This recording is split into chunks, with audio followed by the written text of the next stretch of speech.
So today's guest specializes in joy, and it's a little bit more extensive than the joy that you might be thinking. And her energy is just exciting, and you're going to be smiling the whole time. So let's go find out about joy. Building spirituality, family, health, and business. This is The Giant Builders with Lois Wyant. Hey, Giant Builders, welcome. I'm so happy to see you today. And as usual, don't forget, check out our social media links below and leave a comment because it helps us reach more people. So today's guest is actually a good friend of mine. She is my accountability partner, and her name is Jan Hoath. Hi, Jan. How are you? Hi. Can you tell our listeners a little bit about what you do?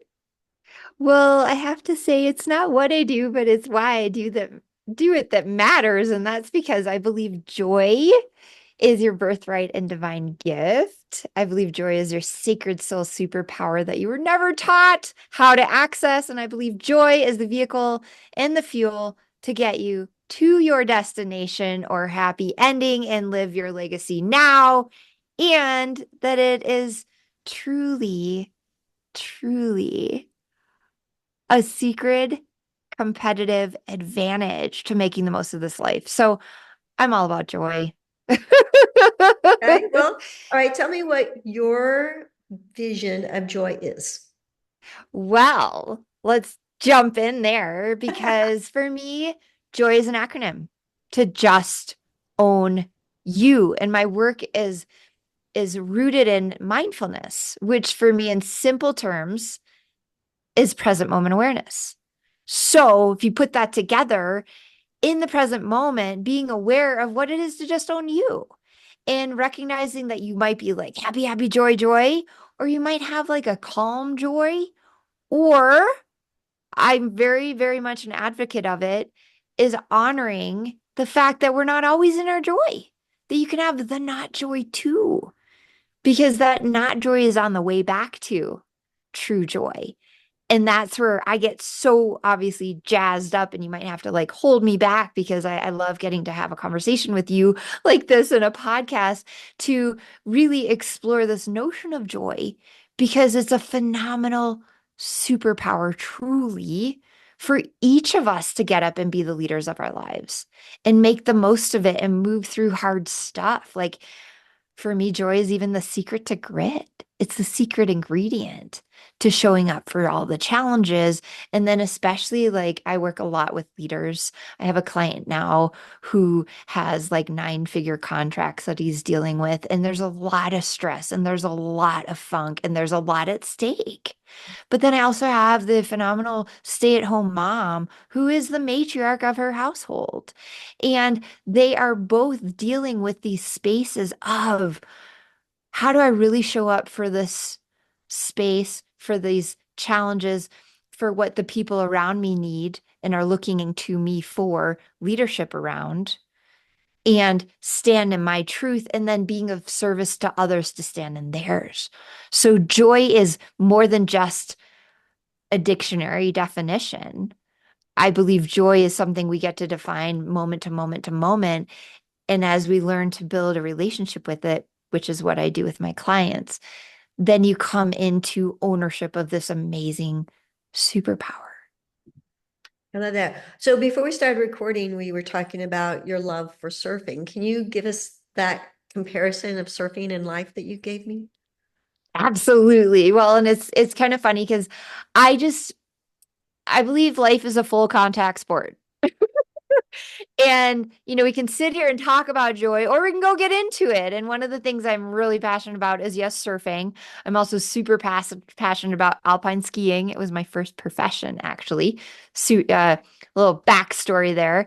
And in fact, my nickname as a ski instructor was Bubbles because I used to carry bubbles in my jacket, which ironically, as cute and joyful as it is, it actually double served as the purpose of calming, because if you just blow bubbles, it is so soothing. is so soothing. I know you have grandkids, but Yeah. it is so soothing to sit and blow bubbles, but you can't help but smile. Now, I was talking about surfing though, because it's such a phenomenal analogy for life. Because the joy of surfing, and if anyone listening has surfed, it's so phenomenal to get it, to be on top of the board, to be gliding on a wave, out in the sun. It's phenomenal. But the truth is, you're not actually standing on the board surfing for the majority of the time. And it's not exactly the easiest sport to get into, let's be honest too. Now, and yet it's so worth it to get back on the board. But a lot of times we're in the water, we're on under the waves, we're getting swept up in the waves, getting scraped up on the bottom and getting pummeled out onto the beach. And a lot of times that's what life feels like, doesn't it? That, whether you're a mom, whether you're a business owner, whether you're, in any area of life, and even, some teenagers you might have listening in, it's dancing with life. And that's where I so appreciate the analogy of surfing the waves of life, that sometimes it's big wave surfing. And there's a big opportunity to enjoy the big wave, and or there's a big possibility that you're going to explode off the wave. And yet there is nothing more thrilling than actually getting into the joy of life, even though you're going to crash and burn. Because, we've all heard the story of like the people dying in the interviews, of people dying of their biggest regrets, and it was not going for it in life. And the second biggest regret in there is also hesitating. And the analogy of surfing, like, you can't hesitate. You gotta go. You paddle, paddle, paddle, pop, get up, and you go for it. And you know what? Sometimes you're gonna just explode. But I know for me, and I know for you, and I know for so many people listening, it's better to have tried than to sit on the beach and wondered, what if? So what do you do, or how do you deal with like those people who like steal your joy, or the naysayers in our lives that won't let us grab that joy? Such a good answer. And it's back to the simplicity of just own you. And inside of just owning you, it's accepting that you need to just let them own them. Hmm. You need to be accepting and loving and appreciative that they're in their space, and to really look at with so much love, it's not about you. It's not about you. They are having their opinion. And I know this is so easy to be said than done. And this is where I'm a huge advocate of having a mentor, and a encourager, an accountability buddy, surrounding yourself with people who are going to reflect back to you the true you, and you shining in your brilliance and your gifts. And yet, if someone's naysaying, especially like in my scenario, if someone's naysaying, it's really an opportunity for me to dig deeper into what I know to be true inside of me. And that is, you can't squash my joy. I gotta let this out. I've tried for years to suppress it, and it doesn't work. It comes out sideways. And so, this is my loving encouragement to anyone who has naysayers in their life. And look, it might even be the person you share a bed with. I gotta be honest. There are times, and it's like, okay, deep breath in. I love this person anyway. And even if there might be a naysaying moment, come into acceptance that that might be where they are at. But you got to do you. You got to be you. You've got to own your joy, because you can't count on anyone else other than you to claim your joy. Because even your parents were not meant to be the advocate. With advocators, I'm making up a word. No one else but you can advocate for you. Even as a child, even as grandchildren, like, we want to love and honor and support the gifts of all these loved ones and everything else. But guess what? At the end of the day, they're their own unique being, and we can only do the best that we can from our own perspective. But when it's our own journey and our own path, and especially as adults, we've got to own ourselves and demonstrate what it is to own it and to appreciate that those naysayers are just in a place that they're not getting it. And that's okay. We can still love them where they're at and maybe love them into appreciating who we really are. Because I believe underneath it all, we really do get that we're all each human and we're all just trying to figure the heck out what we are doing and appreciating that. For me, my core belief here too is that the whole reason we are here is to enjoy this life. And how we enjoy it more is through engaging in the contrast. And so that naysayer is kind of part of engaging in the contrast to help us remind us, and I know I already said this, but I'm going to reiterate it, to come home to ourselves even more. Because the truth is, and you can feel it, like when I'm in my like full joy light, the energy is like vibrating. I kid you not, I've broken glass before with my big energy. And that energy is so contagious that I've found naysayers in my presence can't help but give over to it. Years ago, I was on a podcast with a very, very like straight-laced, straight-faced Englishman. And he was like, I am going to probably be your biggest critic. And then he was like, by the end of the podcast, he's smiling and he goes, you won me over. I can't wait to see you on a TED stage or something bigger. And it was so cool. So this is my like hype rant encouragement to anyone who has any naysayers in their life, whether they're near and dear or, haters online. You do you. And whatever they've got going on, you'll either win them over or they'll disappear. Because the thing about joy is it actually is a spiritual superpower. It's a level of consciousness almost to enlightenment where you are more attractive to people and opportunities that are serving. And consequently, you are repellent to people and opportunities that don't serve you. So those naysayers and those online haters and whatever else will just fizzle to the background or just fall away from your life experience. So I will be honest, I'm human too, and I have my moments where I slip up. And even I've been in conversation with you where I'm like, I forgot my brilliance, I forgot my stuff. And yet, this is my encouragement too. We're still human. And I surround myself with rainbows. I have this painting behind me with a big rainbow because I love the representation of a rainbow being like the full array of what it is to be human.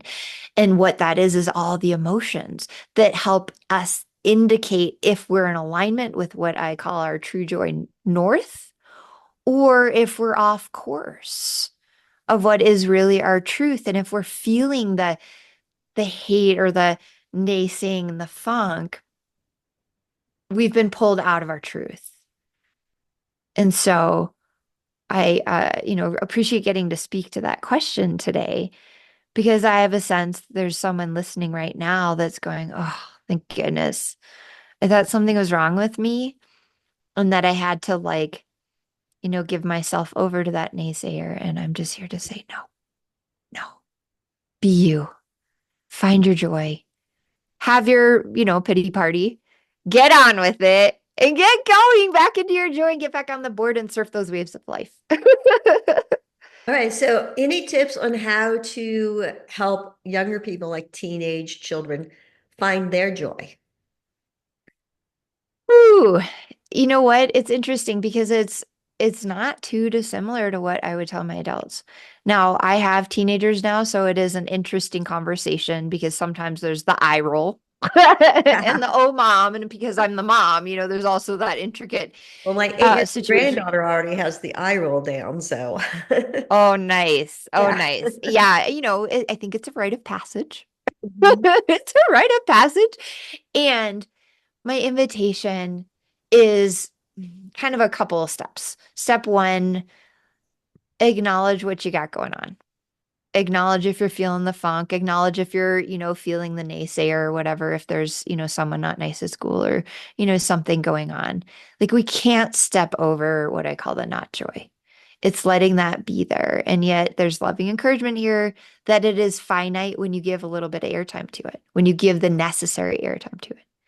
The next step is lots of deep breaths. My work, I incorporate a lot of, I call them guided joyitations because they're not really meditations. They're guided audios that are from a very different perspective and they're channeled. But in simplest terms, the step two I have for you all and our listeners is just take a couple of breaths and just do some simple self-soothing like, hey, in this moment, I'm okay. Even if I'm not like bouncing off the wall, super happy, joyful, I'm okay in this moment. And then, this is crucial. And then just take a moment and look around. Is there something interesting or even slightly joyful that I can find that will make me smile, that will make me feel a little bit of appreciation? And I'm at my desk, so I have a lot of a lot of things. And what I'm called to share with you is I have this box of Fruit Loops on my desk because this reminds me of a moment where I had to find joy, and it was a crucial moment because we had a cancer scare with my son when he was 6 weeks old. And that was the little joy in the moment that shifted everything. And so the quick story to that was the fact that like it was a super audacious move. I needed to eat. I was the breastfeeding mom. I was in the hospital room with my son. And in my tears, I saw I could order Fruit Loops. And the first thought was, I can't order Fruit Loops. That's not healthy for me and my son. And the louder noise voice message that came over me was, you need nourishment for your soul and for your joy. So eat the Fruit Loops. And so against the logic, I ate the Fruit Loops and it brought me so much joy in the moment. And my son's giggling in the crib next to me. And we're just having this blast of a moment. And in this moment, everything's okay. And in this moment, my hopes and my belief that he's going to get out of here alive and we're going to be okay are very present. And it got me into that joy consciousness that I was talking about. Well, in the case of my son, we had 12 excruciating days in the hospital that we got out on the other side with the medical miracle of and the medical outcome that he is a medical miracle. He was never diagnosed with cancer. And he's now this thriving 13-year-old boy. Any advice from anyone, I'll take it. Because that part's interesting. And yet, even him, he knows the Fruit Loop story. And my kids know that I encourage them to find the little joy, or what I now call, now that you know the Fruit Loop story, the Fruit Loop moment. So I'm going to repeat those steps. It's one, like be present to what you are experiencing. Two, take a deep breath and acknowledge you're okay in this moment. You're okay. And then three, look for the little joys. Look for the Fruit Loop moment so that you can so that you can experience for yourself just a little bit of feeling better. Because at the end of the day, and the simplest like takeaway I hope everyone gets is that when you feel better, you make better decisions. And that's part of how we got the medical miracle outcome with my son. I was feeling better and able to advocate for my son and speak to my husband and sort through all the hard decisions we had to make. And whether it is a big, scary, crucial decision that you're making on a day-to-day basis, or even as a teenager, like sometimes do I text that friend or not is a big, scary decision. And if you're feeling a little bit better, you're going to have a clearer head around what to do next. And that's really the truth too, is we live life moment to moment. All we have is now. There's all these great books about it. All we really have is now. Yesterday is a story, and the future is also a story that we're in the process of creating. So in this now moment is our opportunity to co-create it to be better. And so that's where I really appreciate anyone listening today that you're here that you're tuning into this, because this is where life begins, when you can be in this moment and feel a little bit better and then make a better decision and then take action on it. Sometimes people have a hard time though being in that moment. They have this "I'll be happy when" attitude. What do you say to that type of thing? Well, and that's what we hear a lot. Like I feel like that was what society was brought up on. And I know I was too. We play when the work is done, but the truth is the work never gets done. So when do we get to play? And so it parallels with that question of I'll be happy when. Well, the truth is be happy now. Find the joy now. And then that is the vehicle and that is the fuel to get to that someday happy. And it will actually support you in actually getting all the way to the one that you want. Or better yet, because I really believe, our brains are only limited to what's between our ears, and the universe has a much bigger perspective and possibility for us, that when you allow yourself to be in this moment and then give yourself over to a better happy ending, then that's when really miracles come. That's when like amazing outcomes come, that it's like, oh, I didn't even imagine that. This is beyond my wildest dreams. And so the someday happy is flawed thinking. And my invitation today to you, to everyone, is be happy now. And then you will create more of magical outcomes that are beyond what you think your happy day is. There's so many times, and I'm sure you can think of it too. There's so many times I think our listeners can think of it too, where it's like, I thought I wanted this and it didn't work out. And then something way better came along. And that's kind of what happened with my depression as a teenager. That's how I got into this work and cared so much about this work, that I've really been an advocate of joy for over 30 years now, because I was so not in joy. And I wanted to be happy at that time. I wanted it, but I didn't even know what that was anymore, because at the time I was a swimmer and I was a competitive swimmer and I wanted to be like my big sister. And then I dislocated my shoulder, had major injury and reconstructive surgery, and the doctors are telling me I can't swim anymore. And it's like, well, who am I then? I was swimmer. And I'm sure you, Lois, and anyone listening has had moments where you identify with something so much that when it goes away, it's like, who am I? And that someday of being this, maybe Olympic swimmer, I don't know, right? I was a teenager. I could dream anything, right? And then that falls away. So that someday is not even a possibility anymore. Well, then what? Well, for me, what happened was I was available to the possible um, angel that dropped in the form of a German teacher. And she wasn't even my regular teacher, she was the substitute teacher, who said, "Hey, Gabby," because that was my nickname at the time in German class, "come with me." She showed me this poster after class for a scholarship to go be an exchange student in Germany. And for the first time in months, I felt a spark inside.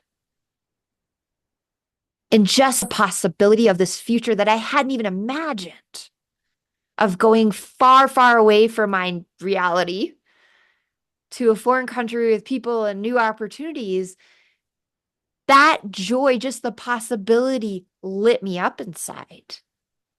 And that moment is what fueled me to do what the next best action was, which was to fill out the application, which brought me so much joy that obviously people reading my application invited me to an interview, which brought me so much joy that when I'm in the interview, why, but of course they choose me to be their representation of the scholarship fund to let me go to Germany to fulfill a joy-filled future that was far better than I could have sat there and imagined as a ripe, raw teenager. And so I share this story as a loving invitation, encouragement to anybody tuning in, that I thought I wanted to be a swimmer. And then I got to be a German exchange student, and I still am fluent in German and have contact with my host family 30 years later. And so this is my encouragement to everyone, listening. And you ask the question, like, what about the people? I'll be happy when? No, be happy now, because then you'll make a better decision. And then you'll be drawn towards a new opportunity that you had no idea that was available to you until you took that next step. Oh, that's great. All right. Well, Giant Builders, if you like this information, check the links above. There might be some episodes that you might enjoy listening to. I'll have those links below as well. So tell me, what does the first meeting look like with you? How do we start this journey into joy? Ooh, well, I do offer a joy laser breakthrough 15-minute complimentary coaching session that people can sign up for, where I sit with them for just a moment and I can already begin to sense what is it that they're not saying and being honest about around what really brings them joy. And I help them start to identify how can we bring that to the forefront today. And that's where I start. And then I take them off into a journey, into a process that I created and developed all those years ago called the happiness prism. And that's where we start to light them up. And you get to start to experience a little bit of that spark, like I talked about when I had depression. And then from there, we start to look at how can we build on that so that you can be that radiant rainbow that we're all meant to be when you are so lit up. And that's what I love about prisms, because everyone, we are all brilliant beings here to bring so much radiance to this life that only you can. Only you can. So let's spark that joy with a breakthrough joy laser coaching session, and then let's run with it from there. And it just kind of a sidebar to answer your question a little bit more. I offer joy homework, which is play work. And that's where, they start to implement. So you would start to implement right away. I would provide activities and action steps to run with so that you can start looking for those Fruit Loop moments and start bringing the joy to your everyday moments, because that's how you build. I have a group program called Atomic Joy just for that reason, because it's the idea of bit by bit, that tiny joy shifts and upgrades consciously created over time add up to big joy results. So let's start with the first step of a joy laser coaching session. Oh, that sounds wonderful. All right, I'm going to have your information below so that people can reach out to you. So Awesome. I am overwhelmed.